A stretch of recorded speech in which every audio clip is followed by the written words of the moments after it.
مرزا جیلمی صاحب کو کم از کم ایک بات سمجھ لینی چاہیے. مرزا صاحب جس طرح بھڑک اٹھتے ہیں, مرزا صاحب کو یہ شرم نہیں آتی بات کرتے ہوئے. جب وہ صحابہ پہ بات کرتے ہیں اس وقت ان کی غیرت ان کی وہ کہاں جاگ جاتی, جب وہ بڑے بڑے دعوے کرتے ہیں. میں آج مرزا صاحب پہ تنقید کروں تو مرزا صاحب کی جو فالوئنگ ہے انہیں کو بڑی تکلیف ہوگی. بات یہ ہے کہ جب مرزا صاحب کسی صحابی پہ تنقید کرتے ہیں تو مرزا صاحب کو بھی سمجھنا چاہیے کہ اگر دنیا میں 2.25 ارب اگر مسلمان ہیں تو مرزا صاحب کو بھی یہ بات سمجھنی چاہیے کہ جناب حضرت ابوبکر صدیق کی فالوئنگ ہے, حضرت عمر کی فالوئنگ ہے, حضرت عثمان کی فالوئنگ ہے, حضرت علی کی فالوئنگ ہے. تو ان کو بھی یہ دیکھنا چاہیے, خیال کرنا چاہیے کہ کم از کم اگر میں اپنے اوپر تنقید برداشت نہیں کر رہا تو میں صحابہ پہ لوگ کیسے تنقید میں حیران ہوں کہ پاکستان میں آج اس وقت کوئی بندہ بھی اگر کسی دوسرے مسلک کے حوالے سے کوئی بات کرتا ہے, اس کے اوپر FIR کٹتی ہے, وہ پابند سلاسل ہو جاتا ہے, جیل چلا جاتا ہے, کیسز چلتے ہیں, لیکن مرزا صاحب سارا کچھ کر کے بھی کس طرح آزاد گھوم رہے ہیں, یہ بھی ایک سوالیہ نشان ہے. سر اگر وہ یہ جملے کہتے ہیں کہ میرے نبی ورگا تے ہے ہی کوئی نہیں, میرے علی ورگا تے ہے ہی کوئی نہیں, عمر ورگا ہے ہی کوئی نہیں, ابو بکر ورگا ہے ہی کوئی نہیں, عثمان ورگا ہے ہی کوئی نہیں, تو تیرے بابے تے شاہ ہی کوئی نہیں, تو مجھے یہ میں نہیں کہہ رہا, یہ لوگوں کی رائے ہے جو لوگ کہتے ہیں, اس میں وہ کیا غلط کہتے ہیں. دیکھیں یہ مرزا صاحب کی میں سمجھتا ہوں کہ کم علمی اور یہ جہالت کے اوپر مبنی یہ جاہلانہ بات ہے. مجھے آپ بتائیں, میں آپ سے سوال کرتا ہوں, کیا آپ میں آپ سے پوچھتا ہوں کہ حضرت محمد صلی اللہ علیہ وسلم جیسا کائنات میں کوئی ہے؟ بالکل. آپ کا جواب آئے گا نہیں. میں آپ سے پوچھوں گا کہ حضرت ابوبکر صدیق جیسا کوئی ہے؟ آپ کہیں گے کوئی نہیں.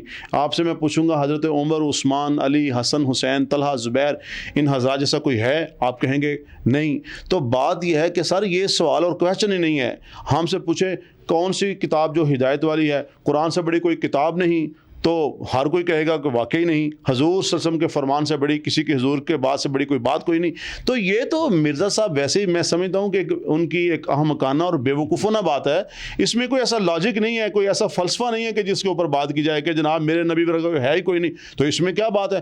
نبی کریم صلی اللہ علیہ وسلم کے مد مقابل دنیا میں کوئی ایسا بندہ نہیں ہے کہ جو کسی بابے کو پیش کرتا ہو. اگر کوئی کسی کو پیش کر رہا ہے تو وہ جاہل ہے, وہ کہتے ہیں کہ 65 کی جنگ میں داتا علی حجویری صاحب بم آتے تھے, انہیں پکڑ کے اور واپس پھینک دیتے تھے.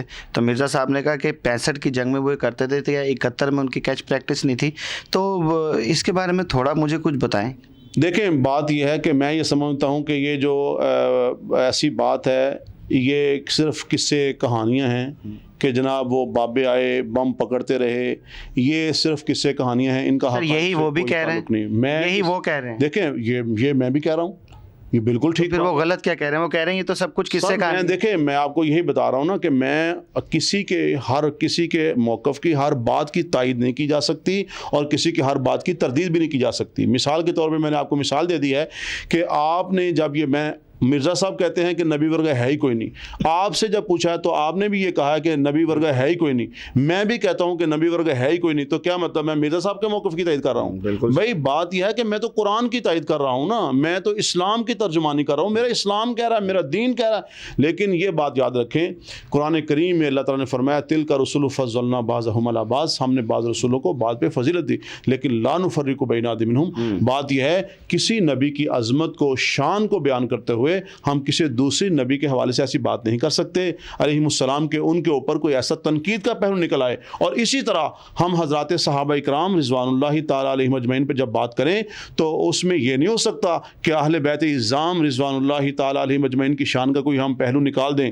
حضرت ابوبکر صدیق کی شان بیان کریں تو اس شان کو بیان کرتے ہوئے کسی دوسری صحابی کی ہم اس کے اوپر تنقید کریں, ان کی تنقید کریں. یا اہل بیت میں بھی ہم حضرت حسن کی بات کریں اور حسین پہ تنقید کریں, یہ نہیں ہو سکتا. اسلام جو ہے وہ ان تمام جو مقدس شخصیات ہیں ان سب کے ادب کا, احترام کا, ان کی تعظیم و تکریم کا ہمیں حکم دیتا ہے.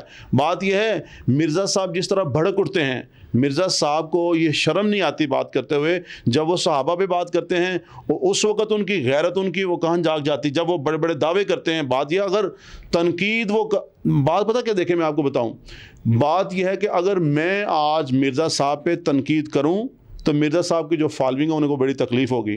بات یہ ہے کہ جب مرزا صاحب کسی صحابی پہ تنقید کرتے ہیں تو مرزا صاحب کو بھی سمجھنا چاہیے کہ اگر دنیا میں 2.25 کروڑ مسلمان ہیں, سوری 2.25 ارب اگر مسلمان ہیں، یعنی تو مرزا صاحب کو بھی یہ بات سمجھنی چاہیے کہ جناب حضرت ابوبکر صدیق کی فالوئنگ ہے، حضرت عمر کی فالوئنگ ہے، حضرت عثمان کی فالوئنگ ہے، حضرت علی کی فالوئنگ ہے، تو ان کو بھی یہ دیکھنا چاہیے، خیال کرنا چاہیے کہ کم از کم اگر میں اپنے اوپر تنقید برداشت نہیں کر رہا تو میں صحابہ پہ لوگ کیسے تنقید برداشت؟ سر وہ تو یہ کہہ رہے ہیں کہ یہ اتنی بڑی بڑی متبرک کتاب ہیں، سہ ستہ ہے، اتنے بڑے بڑے ریفرنس، اتنے بڑے بڑے راوی ہیں، یہ راویوں نے یہ لکھ دیا ہے، تو وہ تو کہہ رہا ہے کہ یہ لکھا ہوا ہے، اس میں وہ اس کی وہ کہہ رہا ہے میری کیا غلطی ہے اس میں؟ سر دیکھیں بات یہ ہے کہ قرآن یہ کہتا ہے اولئک الذین امتحن اللہ قلوبہم للتقوی، قرآن کہتا ہے وَأَلْزَمَهُمْ كَلِمَةَ التَّقْوَى وَكَانُوا أَحَقَّ بِهَا وَأَهْلَهَا أُولَئِكَ هُمُ الْمُفْلِحُونَ أُولَئِكَ هُمُ الْفَائِزُونَ أُولَئِكَ هُمُ الرَّاشِدُونَ أُولَئِكَ هُمُ الْمُؤْمِنُونَ حَقًّا۔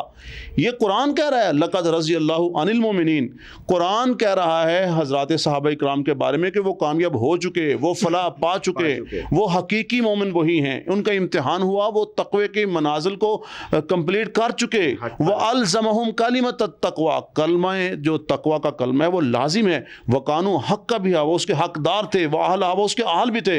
اور آج جب صحابہ کرام پہ تنقید ہوگی تو میں سمجھتا ہوں وہ صحابہ کرام پہ تنقید نہیں ہے، وہ تو حضور صلی اللہ علیہ وسلم کے اوپر تنقید ہو رہی ہے نا۔ اگر آج کوئی بدبخت اٹھ کے صحابہ کرام کے اوپر تنقید کرتا ہے، ان کو موضوع بحث بناتا ہے، دیکھیں ان کے بارے میں فیصلے ہو چکے، اللہ ان سے راضی ہو چکے، یہ نہیں کہ ہونا ہے، اللہ ان سے راضی ہو چکے، یہ سارے قرآن میں ماضی کے سیکھے ہیں، رضی اللہ، اللہ ان سے راضی ہو چکے، وہ کامیاب ہو چکے، وہ فلاح کو پا چکے۔ تو بات یہ ان کے اوپر آج بحث کون کر سکتا ہے، آج ان کے اوپر تنقید کون کر سکتا ہے؟ کوئی ان کے پائے کا ہو تو ان پہ بات کرے نا، کون سے بڑا ہو تو ان کے اوپر بات تو کریں گے حضور صلی اللہ علیہ وسلم، ان کے اوپر بات تو کریں گے اللہ تعالیٰ۔ بات یہ ہے کہ میں سمجھتا ہوں غیر صحابی کی کوئی حیثیت نہیں ہے کہ وہ صحابی کے اوپر بات کر سکے۔ اللہ تعالیٰ تو قرآن میں کہہ چکا ہے فَإِنْ آمَنُوا بِمِثْلِ مَا آمَنْتُمْ بِهِ فَقَدِ اهْتَدَوْا، کہ ایمان کا معیار یہ ہے۔ آپ نے دیکھیں سنت کیا چیز ہے، سنت یہ ہے کہ حضور صلی اللہ علیہ وسلم کے جو اعمال تھے، افعال تھے، وہ جو حضرات صحابہ کرام نے کر لیے، اب وہ سنت بن گئے، یعنی صحابہ کی جو زندگی ہے وہ مسنونہ زندگی ہے۔ حضور صلی اللہ علیہ وسلم فرما چکے ہیں علیکم بسنتی و سنت الخلفاء الراشدین اصحابی کالنجوم فبأیہم اقتدیتم اللہ اللہ فی اصحابی، یہ سارا کچھ احادیث میں آ چکا ہے۔ اللہ کا قرآن جگہ جگہ پہ صحابہ کی ان کی تکریم کو، ان کی تعظیم کو، ان کے منصب اور مقام کو جگہ جگہ پہ بیان کر چکا ہے۔ وَسَيُجَنَّبُهَا الْأَتْقَى، امت میں سب سے زیادہ جو تقوی والی شخصیت ہے، یہ قرآن کی نص ہے، یہ ابوبکر صدیق کے بارے میں واضح ہے۔ اذ یقول لصاحبہ لا تحزن ان اللہ معنا، حضرت ابوبکر صدیق کو میت خداوندی حاصل ہو چکی ہے، قرآن ان کو صحابی کہہ چکا ہے۔ اب کوئی اس کے اوپر بحث کرے، بات کرے، وہ بے وقوف ہے، وہ جاہل۔ دیکھیں بات، آپ سورج نکلا ہوا، آپ کہتے ہیں میں نہیں مانتا سورج کو، تو کیا ہوگا؟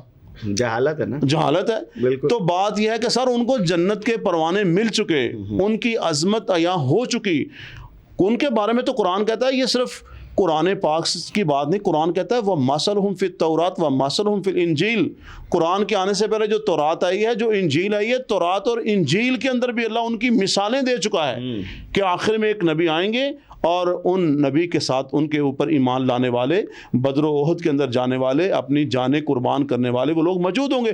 قرآن نے کہا یؤثرون علی انفسہم ولو کان بہم خصاصہ، وہ لوگ یہ اس معاشرے میں حضور صلی اللہ علیہ وسلم تشریف لائے کہ جس معاشرے کے اندر عدل نہیں تھا، انصاف نہیں تھا، انسان انسانوں کی بندگی کرتے تھے، اس چشمے کے اوپر اس وجہ سے لڑائی ہوتی کہ پہلے میرا جانور پانی پیے گا اور دوسرا کہتا نہیں جی پہلے میرا جانور پانی پیے گا۔ مرزا جیلمی صاحب کو کم از کم ایک بات سمجھ لینی چاہیے کہ پہلے بھی بہت سارے ایسے آئے کہ جو یہ سمجھتے تھے کہ 8 ارب لوگوں میں جو 300-400 لوگ دنیا کی معروف شخصیات ہیں ان میں ایک میں بھی ہوں، تو وہ آج کدھر ہیں؟ جب وہ دنیا سے گئے تو ان کی ڈیڈ باڈیاں وصول کرنے والا خدا کی قسم اسی پاکستان میں کوئی نہیں تھا، ان کے جنازوں پہ کیا تھا؟ تو مرزا صاحب کو بھی یہ شرم کرنی چاہیے، کچھ انہیں اس بات کے اوپر سوچنا چاہیے کہ میں کن کے اوپر بات کر رہا ہوں یار۔ آج میں اپنے باپ کے اوپر کسی کو بات کرنے نہیں دیتا، آج دادے، میرا باپ دادے کی کیا حیثیت ہے؟ حضرت ابو بکر کے اوپر میں اٹھ کے بات کروں، حضرت عمر پہ اٹھ کے میں بات کروں؟ تو یہ کم از کم ان کو یہ چیز دیکھنی چاہیے، آخر ایک دن دنیا سے چلا جانا ہے، جتنی روزی روٹی اکٹھی کر لی ہے بس اسی کے اوپر صبر کر لیں اور اللہ سے توبہ کر لیں۔ آج زندگی ہے، توبہ کا وقت ہے، ہماری کوئی حیثیت نہیں ہے کہ ہم انبیاء کرام پہ بات کریں، ہم صحابہ پہ بات کریں، ہم اہل بیت پہ بات کریں، ہمارے نزدیک تو کوئی تفریق نہیں ہے۔ ہم جیسے حضور صلی اللہ علیہ وسلم کے اصحاب کا ادب احترام کرتے ہیں، ایسے حضور صلی اللہ علیہ وسلم کے ازواج کا کرتے ہیں، حضور کی بنات کا کرتے ہیں، اہل بیت کا کرتے ہیں۔ بدر و احد میں جن لوگوں نے جانیں قربان کر دی، ہم کیا ان پہ بات کر سکتے ہیں یار؟ وہ دنیا سے چلے گئے، اور قرآن ہمیں یہ کہتا ہے کہ جو دیکھیں، میں آپ کو ایک بات بتاؤں، حضور صلی اللہ علیہ وسلم کا فرمان یہ ہے، دین یہ ہے کہ جو دنیا سے چلے جائیں، جو دنیا سے چلے جائیں، آپ نے فرمایا مردے کو گالی مت دو، وہ وہاں پہ پہنچ چکا ہے، بہت اچھی جگہ۔ تو بات یہ سر مردہ ہو، یعنی وہ کوئی غیر مسلم بھی ہو سر، وہ دنیا سے جا چکا ہے، ہم اس کے بارے میں کوئی ایسی بات نہیں کر سکتے۔ اور وہ لوگ جن کے بارے میں قرآن کہہ رہا ہے مثلہم فی التوراۃ و مثلہم فی الانجیل، جن کی قرآن، جن کے والعادیات ضبحن، قرآن کہتا ہے میں اس گھوڑے کی قسم اٹھاتا ہوں، اس گھوڑے کی نہیں، اس گھوڑے کے ٹاپوں سے، قدموں سے جو گرد و غبار اٹھتا ہے، والعادیات ضبحن، میں اس کی قسم کھاتا ہوں۔ اور جن کا منصب یہ ہو، جن کا مقام یہ ہو، حضور صلی اللہ علیہ وسلم یعنی جن کو دنیا میں جنت کے سرٹیفکیٹ دے جائیں اور جاتے ہوئے اللہ کا قرآن پڑھ کے سنا جائیں کہ اگر تم گمراہی سے بچنا چاہتے ہو تو فَإِنْ آمَنُوا بِمِثْلِ مَا آمَنْتُمْ بِهِ فَقَدِ اهْتَدَوْا، جن کے بارے میں حضور فرما دیں میں دنیا سے جا رہا ہوں، بہت سارے راستے ہوں گے، سارے گمراہی کے راستے ہوں گے، ایک راستہ ہوگا جو صراط مستقیم ہوگا، وہ فرمایا علیکم بسنتی و سنت الخلفاء الراشدین المہدیین تمسکوا بها وعضوا علیہا بالنواجذ، آپ آئیں اس راستے کے اوپر۔ تو بات یہ ہے کہ یہ کم از کم چیزیں ہیں، یہ کوئی، میں یہ سمجھ رہا ہوں ان کی کوئی عزت نہیں بڑھ رہی، ان کی کوئی اچھی شہرت نہیں بڑھ رہی۔ ناظرین، آپ نے علامہ صاحب کی گفتگو سنی، اور اس میں کوئی شک والی بات نہیں ہے کہ ہمارے ملک کے اندر اس ٹائم ویسے ہی ایک عجیب سی ہوا ہے۔ ہمارا ملک ہر طرف سے پنجوں کی گرفت میں آیا ہوا ہے۔